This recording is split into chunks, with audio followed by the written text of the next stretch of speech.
اس رات میں اللہ تعالیٰ نے تمام فرشتوں کو بھیجا اور کہا جاؤ پوری زمین پر پھیل جاؤ. اور اس رات کی مبارک نشانی میں آپ کو بتاؤں کہ اس کی نشانی یہ ہے کہ جب یہ رات آتی ہے تو اللہ تعالیٰ اس رات میں آٹومیٹکلی ٹھنڈ فرما دیتا ہے. نہ زیادہ ٹھنڈ ہوتی ہے نہ زیادہ گرمی ہوتی ہے، بالکل درمیانی رات ہوتی ہے. یہ اللہ تعالیٰ اپنی رحمت فرماتا ہے. دیکھو ابھی تھوڑی دیر پہلے رحمت ہوئی تھی اللہ تعالیٰ کی، زیادہ بارش نہیں ہوئی کہ لوگ جو ہے اپنے گھروں میں رہتے، لیکن بہانہ کرنے والے اب بھی گھروں میں ہوں گے. اور صبح کو پوچھیں گے، آپ پوچھو گے بھائی نماز کو نہیں آئے، کہیں گے بھائی بارش پڑ رہی تھی، بارش ہو رہی تھی. یہ بہانہ کریں گے آپ سے. بہانہ کرنے والوں کے لیے ایک بوند بھی پڑ جائے تو وہ بھی بہانہ کر دیتے ہیں. اور نہ بہانہ کرنے والے چھاتا لے کر آتے بیچارے. ہمارے صاحب جو چھاتا لے کر آتے اتنی دور سے، اور ہمارے مؤذن صاحب بارش میں، ہمارے معاشرہ صاحب جتنے ہمارے بزرگ ہیں ان سے میں بہت خوش ہوں. میرے پیچھے انہوں نے نمازیں پڑھی اور نمازیں پڑھتے ہیں ماشاءاللہ، یہ آباد کیے ہوئے ہیں مسجد کو. اور اگر یہ نہ ہوئے تو مجھے نوجوان بتاؤ کہ تم تو آؤ گے نہیں مسجد میں تو مسجد کیسے آباد ہوگی؟ جب تم اللہ تعالیٰ کے گھر کو ویران کرو گے تو اللہ تعالیٰ تمہارے گھر کو آباد کیسے کرے گا؟ تنگ دستی کہاں تک نہیں آئے گی؟ جب ایک بار کوئی مسجد بن جاتی ہے تو وہ قیامت تک مسجد ہی رہتی ہے، تاکہ تم اس کا نام بدل دو. قیامت تک مسجد رہتی ہے وہ. اور دنیا والوں نے اسے نام بدل دیا یا اس کا کچھ اور بنا دیا مسجد کے اس سے، لیکن بیت المعمور تک، جہاں پر آسمانوں میں ایک بیت المعمور ہے جس کا فرشتے طواف کرتے ہیں، چکر لگاتے ہیں. جیسے کعبہ زمین پر ہے ایسے بیت المعمور ہے آسمانوں میں. فرشتے وہاں پر طواف کرتے ہیں، طواف کر کے اللہ تعالیٰ سے جو ہے دعا کرتے ہیں، مومنوں کی مغفرت کی دعا کرتے ہیں. تو وہاں تک یہ مسجد چلی جاتی ہے. جیسے کہ لوگوں نے رام مندر کا بنایا وہاں پر ایودھیا میں بابری مسجد میں، لیکن وہ قیامت تک مسجد ہی رہی گی. اور میری یہ بات بھی لکھ لو، جب تک تم زندہ رہو گے یہ بات بھی تمہارے سامنے انشاءاللہ العزیز ضرور آئے گی. بات لکھ لیں آپ، جو بزرگ ہیں وہ بھی، نوجوان ہیں وہ بھی لکھ لیں. کہ بات یہ ہے جہاں پر آج ان لوگوں نے مندر بنائی، انشاءاللہ العزیز کبھی نہ کبھی، چاہے میں زندہ رہوں یا نہ رہوں، آپ میں سے کوئی نہ کوئی تو ہوگا اتنا، کبھی نہ کبھی وہ وہاں پر مسجد ضرور تعمیر ہوگی. انشاءاللہ وہاں پر ضرور مسجد تعمیر ہوگی، کیونکہ یہ مسئلہ بھی اٹھے گا وہاں پر جب یہاں پر اسلامی حکومت آئے گی. دیکھنا آپ انشاءاللہ، میری بات کو یہ لکھ لو منبر رسول پر، اللہ تعالیٰ پہ بھروسہ کر کے کہہ رہا ہوں، وہ ہماری مسجد ہے اور بیت المعمور تک اس کی شاخیں ہیں، آسمانوں میں اس کی شاخیں ہیں. چاہے انہوں نے مندر بنا لیا اس میں وہ پوجا کچھ بھی کریں گے، جب وہ ان کی مندر بن گئے وہ تو سب کچھ کریں گے، وہاں پر نپاکی بھی ڈالیں گے، لیکن اللہ تعالیٰ ان نپاکی سے پاک کرنے والا ہے. جیسے کعبہ شریف کو دیکھو، کعبہ شریف میں لوگوں نے بت رکھ رکھے تھے. ہمارے آقا علیہ الصلوۃ والسلام کے آنے سے پہلے انہوں نے بھی کعبے کو مندر بنا لیا تھا جس میں بت رکھ دیے جاتے ہیں، عبادت کی نیت سے اسے مندر کہتے ہیں.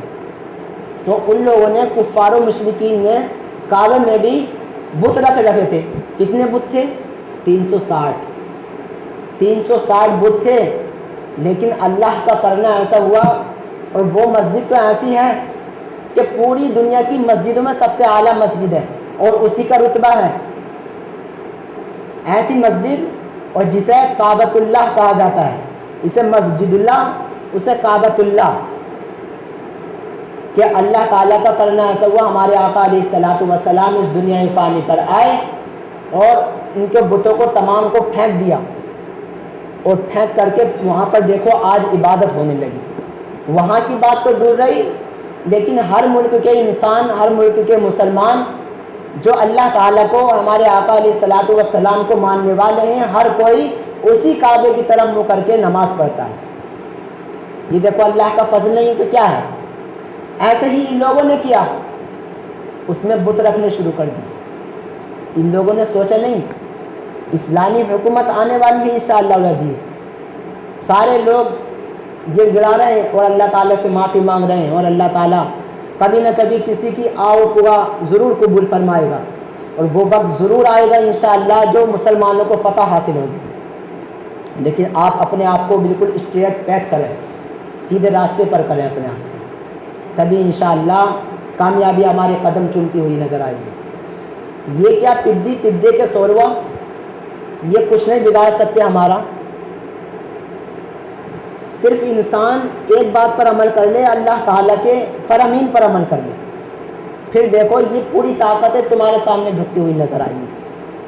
ہر بار میں یہی کہتا ہوں، میں اللہ تعالیٰ کے لیے کچھ نہ کچھ کر لیں تاکہ اللہ تعالیٰ ہم سے راضی ہو جائے، اور جب اللہ تعالیٰ ہم سے راضی ہو جائے گا تو انشاءاللہ دنیا پہ، اس زمین کی بات کر رہا ہوں، اس زمین پہ کوئی بھی طاقت ایسی نہیں ہے کہ مسلمان کو پریشان کر دے۔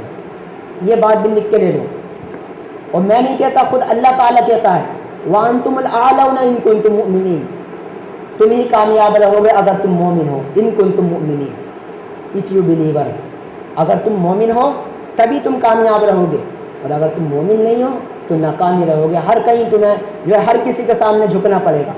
مسلمان کی شان تو یہ ہے کہ یہ سر صرف اللہ تعالیٰ کے آگے جھکتا ہے اور کسی کے آگے نہیں جھک سکتا۔ اس لیے اللہ تعالیٰ نے موقع رکھے عبادت کے، کہیں جمعے کا دن دے دیا، کبھی عید کا دن دے دیا، کبھی شب معراج، کبھی شب برات، کبھی شب قدر، کبھی رمضان المبارک کی حسین راتیں، یہ اللہ تعالیٰ نے ہمیں عطا فرما دی۔ اور پورا رمضان المبارک کا مہینہ ایسا مہینہ ہے کہ اللہ تعالیٰ اس رمضان المبارک کی پہلی تاریخ سے ہی چاند دکھنے تک، جب چاند دکھتا ہے تو شیطان کو جگڑ لیا جاتا ہے، شیطان کو قید کر لیا جاتا ہے، جو بھاری بھاری شیطان ہوتے ہیں۔ اور آج تو خود انسان شیطان بنا پھر گیا ہے، جو شیطان کا کام ہے وہ انسان خود کر رہا ہے۔ اب شیطان کو تمہیں بہکانے کی ضرورت نہیں ہے، شیطان تو بس ٹانگ پہ ٹانگ رکھ کے بیٹھے گا، کہے گا بھائی میرا کام تو ہو گیا، خود انسان خود کر رہا ہے میرا کام۔ وہ تو اپنے آرام سے کرسی پہ بیٹھے گا کیونکہ اس کا کام خود انسان کر رہے ہیں۔ اب اللہ تعالیٰ کو یہ دکھانا ہے تم لوگوں کو کہ اللہ تعالیٰ کے لیے لوگ جو عبادت کرتے ہیں وہ تو شیطان کے قبضے میں نہیں آئیں گے، جو اللہ کے نیک بندے ہیں وہ تو نہیں آئیں گے، لیکن جو اللہ تعالیٰ کے نافرمان بندے ہیں وہ شیطان کے قبضے میں آ جائیں گے۔ اور اللہ تعالیٰ یہ بتانا چاہتا ہے لوگوں کو کہ دیکھو رمضان المبارک میں شیطان کو قبضہ کر لیا، اسے زنجیروں میں جگہ دیا گیا شیطان کو۔ جب شیطان کو جگہ دیا گیا تو اللہ تعالیٰ تمہیں یہ دکھانا چاہتا ہے کہ اب بتاؤ شیطان کرا رہا ہے گناہ، یہ تم خود کر رہے ہو۔ یہ شیطان کے جو بدنام کرتے ہو، شیطان تو ہے ہی بدنام، وہ دوزخی ہے۔ وہ تو جب وہ دوزخ ہے تو اس نے وعدہ کیا تھا نا اللہ تعالیٰ سے کہ اللہ تو نے مجھے دوزخی بنا دیا، دوزخ میں تو مجھے ڈالے گا اور میں دوزخ میں رہوں گا ہمیشہ ہمیشہ، لیکن میں اکیلا نہیں جاؤں گا، میں انسانوں کو لے کر کے جاؤں گا، ان کا ہاتھ پکڑ کے لے کے جاؤں گا۔ تو اللہ تعالیٰ نے کہا کہ جا، تو دنیا میں جا اور تیری نسل بھی بڑھے گی، سب کچھ ہوگا تیرے ساتھ، اور تجھے جو اختیار بھی دیا انسان کے ساتھ جو چاہے کر۔ لیکن اللہ تعالیٰ نے یہ شرط لگائی کہ اگر انسان جو میرا بندہ ہوگا، اللہ تعالیٰ نے کہا جو میرا سچا بندہ ہوگا وہ تیرے بہکانے میں نہیں آئے گا، یہ شرط لگائی۔ تو شیطان نے بہکانا شروع کر دیا کہ اے اللہ جو تیرا بندہ ہے اسے بہکاؤں گا، اور یہاں تک کہ ولی اللہ کو بھی نہ چھوڑا، اس نے بہکاتا رہا، جیسے کہ حضرت محبوب سبحانی قطب ربانی سیدنا شیخ عبد القادر جیلانی رضی اللہ تعالی عنہ، غوث پاک رضی اللہ تعالی عنہ، ہمارے پیر و مرشد، کہ ان کی بارگاہ میں شیطان آیا بہکانے کے لیے، لیکن وہ تو نگاہ ولایت ہے، اتقوا فراست المؤمن، کہ مومن کی فراست سے ڈرو، فإنہ ینظر بنور اللہ، کیونکہ وہ اللہ تعالیٰ کے نور سے دیکھتا ہے۔ جب وہ اللہ تعالیٰ کے نور سے دیکھتا ہے تو پہچان لیتا ہے یہ شے کیا ہے، یہ چیز کیا ہے۔ تو غوث پاک نے پہچان لیا اسے شیطان، اگر کہا کہ غوث پاک تم نے اللہ تعالیٰ کی عبادت کر لی، بہت عبادت کر لی، اب اللہ تعالیٰ تم سے راضی ہو گیا، اب عبادت کرنے کی ضرورت نہیں ہے، عبادت کرنے کی ضرورت نہیں ہے، بالکل اپنے ہتھیار چھوڑ دو، عبادت مت کرو بالکل بھی۔ شیطان بہکانے کے لیے آیا۔ غوث پاک نے کہا کہ آج تک انبیاء کرام کو موت آئی اور موت تک اللہ تعالیٰ نے ان پر عبادت معاف نہیں کی، وہ تو نبی انبیاء کرام ہیں، انبیاء کرام کا رتبہ تو ولیوں سے بڑا ہے، بہت عرفہ و اعلیٰ ہے۔ غوث پاک نے کہا کہ مجھے تو شیطان نظر آتا ہے، چلا جا یہاں سے، فوراً ڈانٹا، کٹ نکل یہاں سے۔ ڈانٹا اسے, بھاگا ہوا گیا. بھاگتے بھاگتے کہنے لگا اے عبد القادر تجھے تیرے علم میں بچا لیا. غوث پاک سمجھ گئے اب بھی گمراہ کرنا چاہتا ہے, تو غوث پاک نے فرمایا کہ شیطان چلا جا, جاتے جاتے گمراہ کرنا چاہتا ہے, چل یہاں سے نکل. کہ میں اپنے علم سے نہیں بچا, اللہ تعالیٰ کے فضل و کرم سے بچا ہوں. اگر علم سے کوئی بچتا تو شیطان بچ جاتا. شیطان کا علم کتنا تھا؟ شیطان فرشتوں کو درس دیتا تھا اور تمام ملائکہ کا سردار تھا. شیطان اتنا علم, جو جبرائیل علیہ السلام کا بھی سردار, جس سے بیٹھ کر کے پڑھائے اپنی مسند پہ کرسی پہ بیٹھ کر کے, سارے فرشتے سنیں, جس کا درس جس کا لیسن سنیں شیطان کا, اس کے پاس اتنا علم نہیں, وہ نہیں بچ سکا گمراہیت سے, اور تو نہ بچ سکا جو شیطان کا بیٹا ہے تو, یا شیطان کی اولاد ہے, یا تو نہیں بچ سکا تو میں کیسے بچ سکتا ہوں ان سے؟ بلکہ یہ تو اللہ تعالیٰ کا فضل و کرم ہے کہ اللہ تعالیٰ نے اپنے فضل و کرم عطا فرمایا, تو میں اللہ تعالیٰ کے فضل و کرم سے بچ گیا. اس لیے اللہ تعالیٰ نے ہمیں بار بار موقع عطا فرمایا اور انسانوں سے کہا آپ بھی سیدھے راستے پہ آ جاؤ. آپ کو بار بار اللہ تعالیٰ دکھاتا رہتا ہے چیزیں. کبھی اللہ تعالیٰ جو ہے تمہیں عذاب کی شکل میں کوئی نہ کوئی چیز تمہارے سامنے بھیج دیتا ہے, لیکن انسان کی آنکھیں نہیں کھلتی. انسان سوچتا ہے ایسی ہے. جب انسان زیادہ گمراہیت میں آتا ہے, گمراہیت کی دلدل میں پھنستا ہے اور گمراہ ہو جاتا ہے, پھر اللہ تعالیٰ اسے ڈھیل دے دیتا ہے اور اسے اللہ تعالیٰ مال و دولت بھی عطا فرماتا ہے. اس کی تمام ٹینشنیں اللہ تعالیٰ دور فرما دیتا ہے. یہ سن لیں غور سے, لوگ جو کہتے ہیں کہ اللہ تعالیٰ ہم سے راضی نہیں ہے تو ہمارے پاس مال و دولت کیوں ہے؟ مال و دولت ہونا اللہ تعالیٰ کا راضی ہونا نہیں ہے, بلکہ جس کے پاس ایمان ہے اللہ تعالیٰ اس سے راضی ہے, مال و دولت ہو کہ نہ ہو. یہ اللہ تعالیٰ کا فضل و کرم ہے. لوگ دیکھتے ہیں اور یہ بات کہ لوگ سوچتے ہیں کہ ہمارے پاس مال و دولت ہے تو اللہ تعالیٰ ہم سے راضی ہے. ایسا نہیں ہے. اللہ تعالیٰ نے اپنی فضل و کرم پہ ساری چیزیں رکھی ہیں, اور اللہ تعالیٰ جس سے چاہتا ہے راضی ہو جاتا ہے, چاہے وہ مالدار ہو چاہے وہ غریب ہو, کوئی بھی. اور اللہ تعالیٰ غریب بندوں سے زیادہ محبت کرتا ہے, کیونکہ غریبوں کے پاس زیادہ دل ہوتا ہے, مالداروں کے پاس زیادہ دل نہیں ہوتا. ایک بزرگ فرماتے ہیں کہ مالداری دل سے ہے, مال سے نہیں ہے. مالداری, حضرت شیخ سعدی رحمۃ اللہ علیہ فرماتے ہیں کہ مالداری دل سے ہے, جس کے پاس دل ہے تو وہ مالدار ہے, اور جس کے پاس خرچ کرنے کا دل نہیں ہے وہ بالکل غریب ہے. تو بزرگ تو یہاں تک فرما گئے. خرچ انسان کوئی کرتا ہے, لیکن خرچ وہی کرتا ہے جسے اللہ تعالیٰ توفیق دیتا ہے. اس کے دل میں آٹومیٹکلی کوئی نہ کوئی بات ڈال دیتا ہے, وہ دین کے راستے میں خرچ کرتا رہتا ہے. انسان بہت ساری چیزوں میں, کبھی پوے میں خرچ کر دیتے ہیں, سگریٹوں میں اڑا دیتے ہیں, کہیں کچھ میں اڑا دیتے ہیں, کہیں پارٹیوں میں اڑا دیتے ہیں. سب بالکل لایعانی چیزیں. تمہارا کوئی صرف دنیا میں تمہارا دوست تو راضی ہو جائے گا, لیکن اللہ تعالیٰ راضی نہیں ہوگا اس چیز سے. اللہ تعالیٰ اس سے راضی ہوگا جس کو تم نے فقیر کو دیا ہوگا, یا کسی بیوہ کو دیا ہوگا, کسی یتیم کے سر پہ ہاتھ پھیر کر کے اس کا دل خوش کیا ہوگا, وہی تمہارے کام آئے گا, اور کچھ کام نہیں آ سکتا. ایک واقعہ لکھا اور مثال بیان کی ہے کہ ایک بادشاہ نے کہا کہ جب میرا انتقال ہو جائے تو میری وصیت یہ ہے کہ کسی نہ کسی کو میری قبر میں پہلے لٹا دینا, میری قبر میں لٹا دینا, اس کے بعد میں مجھے دفن کرنا. یہ تو پاسبل نہیں ہے کہ انسان کو ایک کی جگہ زندہ کو دفن کر دیا جائے, پاسبل نہیں ہے یہ, لیکن پھر بھی ایک حکایت بیان کی ہے تاکہ انسان اس سے درس حاصل کرے. یہ حکایت مثال دی ہے اور کہا جب بادشاہ کا انتقال ہو گیا تو اعلان کر دیا گیا, اور بادشاہ نے یہ بھی کہا کہ میرے مرنے کے بعد میں میری قبر میں جو لیٹے اس کے نام سلطنت کر دینا, اسے زندہ دفن کر دینا پہلے قبر میں.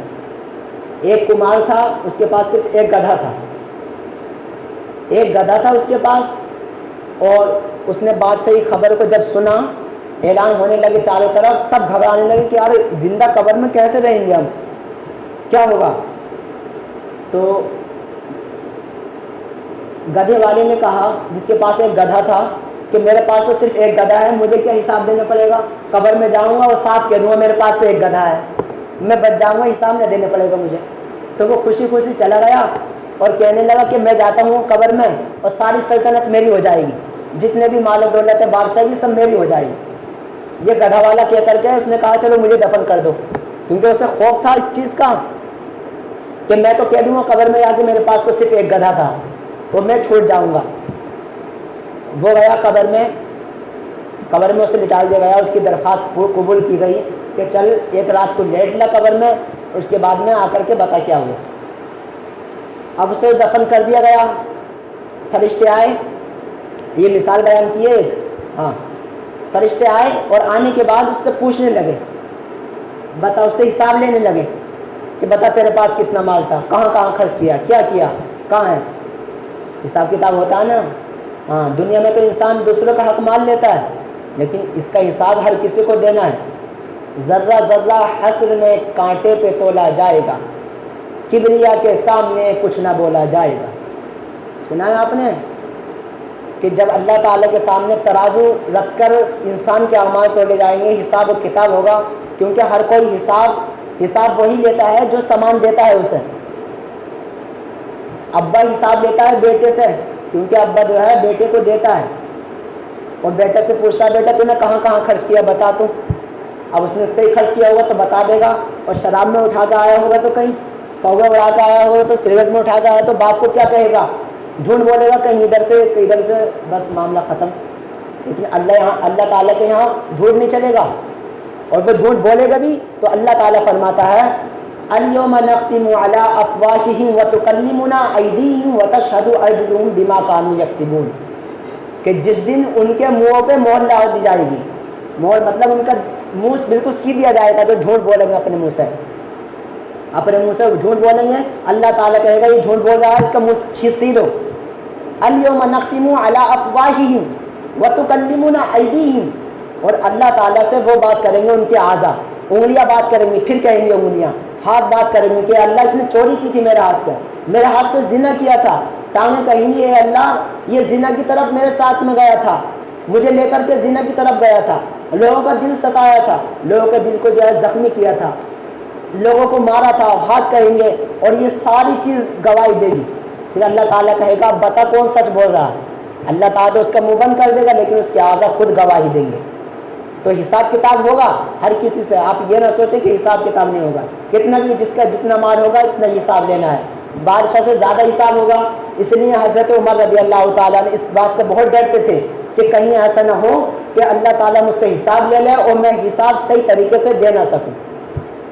یہاں تک کہ وہ یہ بھی خیال کرتے تھے کہ میری حکومت میں کوئی کتا پیاسا نہ مرے، تاکہ میدان قیامت میں مجھ سے سوال نہ ہو کہ عمر تمہاری حکومت میں یہ کتا مرا تو کیوں مرا۔ وہ اس بات سے بھی ڈرتے تھے، ان کے دل میں اتنا خوف تھا، خوف خدا تھا، اور وہی رتبہ پا گئے، اور اللہ تعالیٰ نے کلام مقدس میں ان کا وصف، ان کی صفت، ان کی کوالٹی اللہ تعالیٰ نے بیان فرمائی۔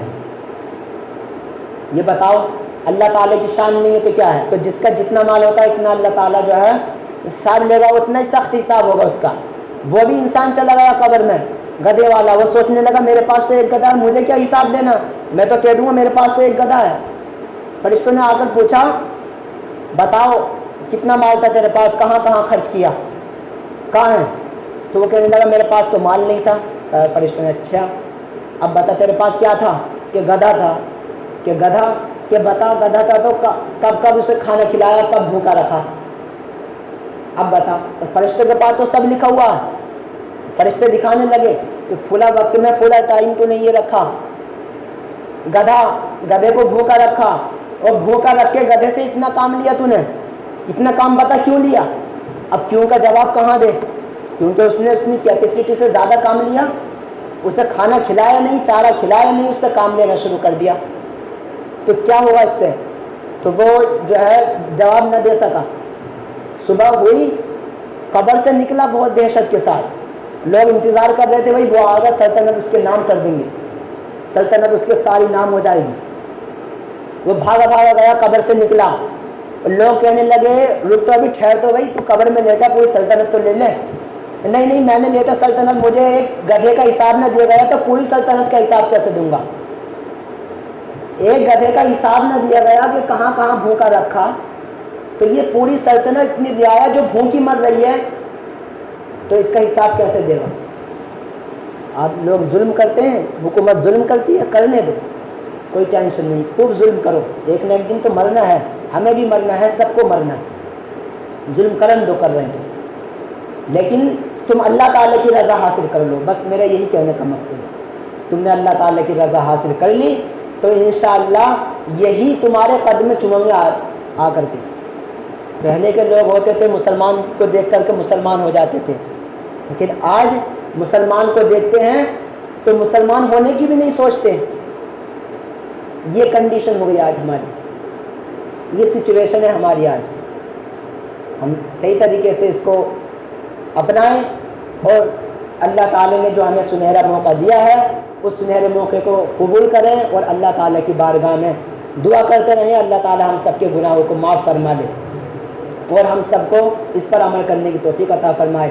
سبھی حضرات نفل پڑھیں اور وضو کر کے، صرف ایسا نہیں ہے کہ پوری رات ادھر سے ادھر ٹہل کر کے جو ہے گزار لیں۔ کچھ لوگ جانے لگے کہ ہاں بیان سن لیا ہم نے، ہم جا رہے ہیں، اور انہیں کیا رہے گا، بس سونا رہے گا، خالی سو گئے آرام سے، صبح کو اٹھیں گے فجر کی نماز کا پتہ نہیں۔ پوری رات مت جگو، اگر تم نے آدھی رات بھی جگ کر کے اللہ تعالیٰ کی عبادت کر لی تو انشاءاللہ وہی پوری رات عبادت میں لکھ دی جائے گی تمہاری، اور اگر تم نے عبادت نہیں کی، ادھر ادھر ٹہلتے رہے تو تمہارا یہ جاگنا بالکل بیکار ہے، بالکل بیکار، کچھ سروکار نہیں، اس کا کوئی اجر و ثواب نہیں ملے گا تمہیں خالی جاگنے سے۔ اور جاگ کر کے اللہ تعالیٰ کی عبادت کر لی تو اللہ تعالیٰ تمہیں سب کچھ عطا فرما دے گا۔ بس کہنے کا یہی مقصد ہے آپ سے کہ آپ لوگ جو ہے سیدھے راستے پہ آ جائیں اور اس کی پرواہ نہ کریں، اور ہر سال یہاں پہ کلام مقدس ضرور ہونا چاہیے۔ خیر، اللہ تعالیٰ کی بارگاہ میں دعا ہے کہ اللہ تعالیٰ ہم سب کو اس پر عمل کرنے کی توفیق عطا فرمائے اور ہم سب کو تمام حوادثات سے محفوظ فرمائے۔ سبھی حضرات کلمہ شریف کا ورد کر لیں، پڑھیں لا الہ الا اللہ محمد الرسول اللہ صلی اللہ تعالیٰ علیہ وسلم، ایک مرتبہ اور پڑھ لیں لا الہ الا اللہ محمد الرسول اللہ صلی اللہ تعالیٰ علیہ وسلم، وما علینا الا البلاغ۔ السلام علیکم ورحمۃ اللہ وبرکاتہ۔